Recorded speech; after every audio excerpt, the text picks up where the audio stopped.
tingin mo? Alam mo yung magnakaw ka pa lang ang sama na nun. Oo. Pero yung magnakaw ka sa mahirap at sa mga may karamdaman, grabing kademonyohan Oo. yun. At yung Ang kademonyohan nyo na yan, hindi na kayo magdudusa, pati mga kaapu-apuhan yung magdudusa sa ginawa nyo, mga walang yaka yun. Tsaka isipin mo, di ba, paano ka nakatulog na alam mong kinuha mo yun sa pera ng mga Hindi naman tao? natutulog yung mga addict din yung mga yan. Umaasa doon. Ang ating mga kalihim ay hindi na po natutulog itong mga ito.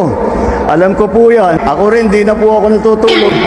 O, ang sama, galit talaga ako sa kanila. Oo, nakakalungkot. Parang isipin mo, iniipon natin to ng ilang buwan, ilang taon, tapos malalaman mo ganun, may kumuha, di ba? Sobrang sama. Kaya minsan yung may isip mo, huwag na lang kaya ako magbayad, takbuhan ko na lang kayo ng obligasyon kasi nanakawin lang rin naman nila. Di ba?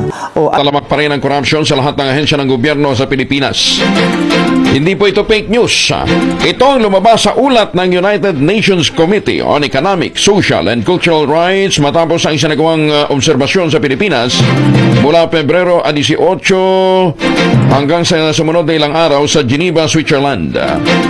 Sa concluding observation on the 7th Periodic Report of the Philippines, ikinababahala ng komite ang patuloy na paglaganap ng korupsyon sa pinakamababa hanggang pinakamataas na level ng ating bansa.